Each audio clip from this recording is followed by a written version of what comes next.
Assalamualaikum warahmatullahi wabarakatuh. Welcome back to my channel. Apa kabar kalian semua seluruh subscriber setia yang hari ini masih tetap memberikan support dan dukungan terhadap channel ini. Terima kasih banyak untuk kalian yang mungkin sudah menekan tombol subscribe, like, dan udah nge-share semua video-video kita ya. Dan mudah-mudahan kebaikan kalian hari ini akan digantikan dengan kelimpahan rahmat dan rezeki yang lebih banyak lagi, sehingga kita semua segera terbebas dari segala macam himpitan hidup hari ini, termasuk di dalamnya hutang di aplikasi pinjol yang mungkin udah buat benjol. Baik, sebelum melanjutkan video ini aku pengen mengabsen kalian terlebih dahulu. Kalian yang menonton video ini dari daerah mana saja, dan kalian bisa menuliskannya di kolom komentar di bawah video ini supaya kalian bisa saling berinteraksi dan bertukar informasi. Hari ini banyak teman-teman kita itu yang bertanya-tanya, ya kan, apakah aplikasi A, B, C sampai Z ini memang sudah memiliki debt collector lapangan atau tidak, Bang? Nah, kalian bisa saling sharing di kolom komentar di bawah video ini. Oke, baik ya. Hari ini permasalahan aplikasi pinjol ini masih tak kunjung habis untuk dibicarakan. Sudah berjalan 4 tahun lebih ya, dan kemarin masalah aplikasi pinjol ini viral-viralnya itu di tahun 2019 kemarin. Di situ banyak korban yang terus berjatuhan ya karena nggak tahan stres dan mungkin sudah merasa dipermalukan dan tak punya harga diri lagi, mungkin karena sudah disebar data ke semua kontak dan akhirnya memilih jalan singkat yang salah dengan cara mengakhiri hidupnya. Dan di tahun 2019 itu pula banyak, sampai dengan tahun 2020 itu banyak aplikasi-aplikasi pinjol yang sudah dirapikan dan ditangkap oleh pihak kepolisian. Namun hari ini di tahun 2023 masih saja sepertinya tumbuh subur. Sepertinya pemerintah harus memberikan efek jera ya kepada seluruh oknum-oknum yang mungkin terlibat di dalam aplikasi pinjol, baik yang legal ataupun yang ilegal, yang sudah melanggar beberapa ketentuan-ketentuan hukum ya, supaya ada efek jera dan jangan ada lagi yang menjadi korban dari keganasan aplikasi pinjol. Baik ya, hari ini ada cerita lucu, cuma tadi gua lupa nge-save video ini dan akhirnya kehapus. Gua mau minta lagi nomornya, orangnya udah nggak ada lagi ya kan. Oke, baik, ini ada cerita dan tadi gua udah mendengarkan langsung rekaman telepon antara DC dan debitur yang cerdas. Apa sih cerdasnya debitur ini ketika saling bertanya jawab ya sama DC pinjol. Jadi singkat cerita ya, ada debitur yang hari ini belum mampu melakukan pembayaran setelah 1 bulan lebih. Gua nggak sebut aplikasinya, yang jelas ini aplikasi pinjol legal OJK ya kan. Jadi si DC bertanya, "Halo Bapak, kapan tagihan Anda dibayarkan?" Ya, mungkin si bapak ini tadi memang udah benar-benar bosan. Kalian tahu sendiri ya, untuk per satu hari itu mungkin ada puluhan nomor ya yang akan terus-terusan menghubungi kita. Kalau handphone kita udah rada-rada tua mungkin akan langsung rusak ya, karena terus-terusan mengangkat telepon dari robot yang nggak berbobot. Oke, jadi si DC pinjol tadi bertanya, "Kapan Bapak ingin melakukan pembayaran?" Jadi si bapak tadi bilang dan jawab, "Saya udah konfirmasi Mbak. Dari seminggu yang lalu saya udah jelaskan. Situasi dan kondisi keuangan keluarga saya hari ini cukup hancur lebur seperti bubur. Jadi kasihlah saya sedikit tenggang waktu ya untuk bisa menyelesaikan terlebih dahulu masalah keluarga saya. Saya pasti akan bayar hutang di aplikasi Mbak. Cuma berikanlah saya waktu untuk bisa mengumpulkan uang lalu membayar hutang." Nah, bagus sekali ya. Hari ini debitur yang seperti itu yang bisa menjelaskan dengan baik, tenang, tidak panik ya. Karena memang sepertinya sudah terbiasa ya, si bapak tadi ini mungkin udah terbiasa menghadapi dan menjadi makanan sehari-hari ketika diteror sama pihak aplikasi.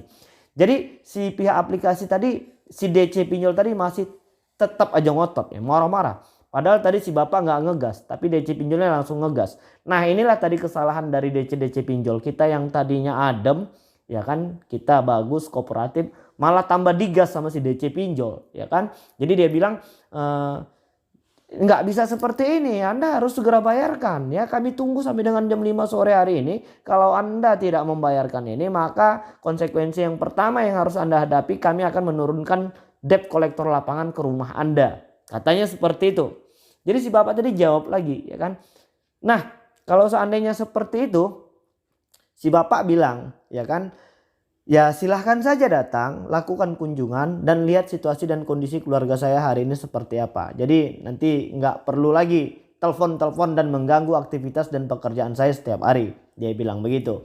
Si bapak sih adem aja, ya silahkan, mungkin udah pasrah ya kan, kalau memang mau datang ya silahkan aja datang dan lihat sendiri situasi dan kondisi perekonomian keluarga kita hari ini ya memang sedang kacau kan, seperti itu. Jadi si DC Pinjol, oke, baik ya, kalau memang Anda menantang kami untuk mendatangkan debt collector lapangan, kami akan datangkan, katanya seperti itu. Oke, baik, itu di rekaman pertama langsung dimatikan. Tak berapa lama, paling ada sekitar 1 jam, itu mungkin DC-nya sudah berganti ya. Karena seperti di video yang sebelumnya gue udah bilang, DC Pinjol itu kerjanya di dalam satu ruangan di tempat yang sama. Jadi nama-nama orang-orang yang mungkin hari ini sudah jatuh tempo dan belum mampu melakukan pembayaran itu akan bergilir ya, akan digilir. Atau mungkin mereka akan tinggal pencet saja dan alihkan ke DC penagihan yang lain. Oke, ini di penagihan yang kedua ya. Si DC Pinjol malah jadi kelihatan tambah goblok ini. Sementara di awal tadi mereka sudah bilang ya, mereka akan turunkan dan terjunkan debt collector lapangan. Ini kita nggak jelas apakah memang sesama DC Pinjol itu tidak saling berkoordinasi, kita nggak jelas ya kan. Jadi mereka ini mungkin bulat-bulat langsung makan ya kan, begitu dapat data debitur yang hari ini belum mampu melakukan pembayaran langsung digas gitu aja. Nah ini salahnya ya kan. Jadi ditelepon, di teleponan yang kedua. Jadi dia bilang, karena tadi kan di awal si bapak udah bilang ya silahkan saja datang ke rumah saya untuk melakukan kunjungan. Nah di DC yang kedua ini ya, halo ya selamat siang dengan Bapak A misalnya seperti itu. Iya benar.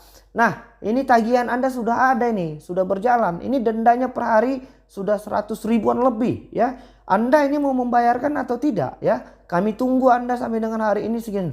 Jadi si bapak tadi jawab lah ya kan. Tadi gua udah ditelepon sama DC yang sebelumnya, katanya mau mendatangkan debt collector lapangan. Ya jadi gua bilang untuk melihat situasi dan kondisinya silahkan saja datang dan lakukan kunjungan ke rumah saya. Langsung dijawab sama si DC yang kedua, Anda itu melakukan pengajuan pinjol ini melalui online. Jadi kenapa Anda menyuruh kami untuk menjemput ke rumah Anda? Lah bingung kan? Tadi katanya mau mendatangkan debt collector lapangan. Nah ketika memang kita udah berpasrah silahkan aja datang ke rumah, malah mereka ngeles. Katanya kita melakukan pengajuan pinjolnya melalui online. Jadi si bapak tadi bilang kan ya udah silakan lakukan jemput saja ke rumah atau kunjungan ke rumah. Malah DC yang kedua ini bilang Anda itu melakukan pengajuan itu melalui online. Jadi hari ini Anda punya kewajiban untuk membayarnya secara online juga. Nah ini kan bingung jadinya. Sebenarnya ini seperti apa ya kan? Tadi katanya ditakut-takutin pengen didatangkan debt collector lapangan. Nah kitanya udah ikhlas silahkan saja datang lalu lakukan kunjungan. Malah nggak datang, malah di DC yang kedua membantah itu semuanya dengan cara mengatakan Anda itu melakukan pengajuannya melalui online, jadi harus dibayar melalui online pula. Jadi si bapak tadi bilang udah deh, kalian sebelum melakukan penagihan itu koordinasi dulu sesama DC di dalam ruangan tadi, jadi supaya nggak saling gontok-gontokan. Nah si bapak tadi udah cukup bagus, dia kooperatif, dia tenang, dia tak panik ya kan. Dan dia menjelaskan hari ini situasi dan kondisinya seperti ini.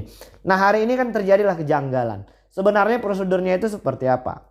Ya kan? Nah kalau seandainya si DC yang tadi kedua mengatakan Anda ini melakukan pengajuan itu melalui online, kenapa Anda menyuruh kami untuk datang ke rumah?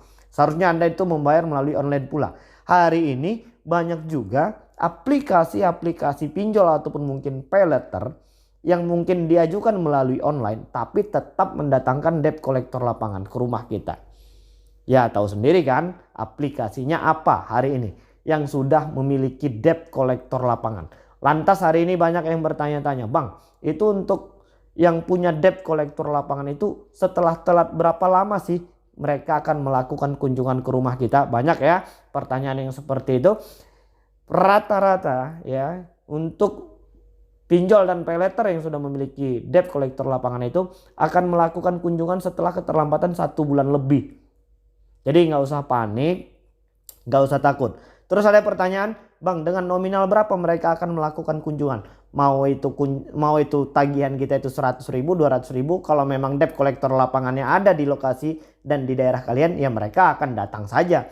Karena itu merupakan bagian dari tugas mereka. mereka itu dibayar perusahaan dari paylater atau pinjol tadi memang untuk melakukan penagihan. Jadi tidak tergantung jumlahnya. Sekarang tergantung daerahnya ada atau tidak ya debt collector lapangannya. Jadi hari ini memang sudah gak jelas banget. Dan kita masih berharap kepada AFPI ya, mana sih ini yang sebenarnya kalau pengajuannya melalui online, apakah DC lapangannya boleh melakukan kunjungan ke rumah. Dan kita masih menunggu pihak OJK dan AFPI mengesahkan ya undang-undang dan peraturan tentang aplikasi pinjol tidak boleh menggunakan debt collector lapangan. Kita akan rilis di video yang selanjutnya. Oke, baik, jadi mungkin itu dulu yang bisa aku sampaikan dan mudah-mudahan video ini bermanfaat untuk kita semua. Assalamualaikum warahmatullahi wabarakatuh.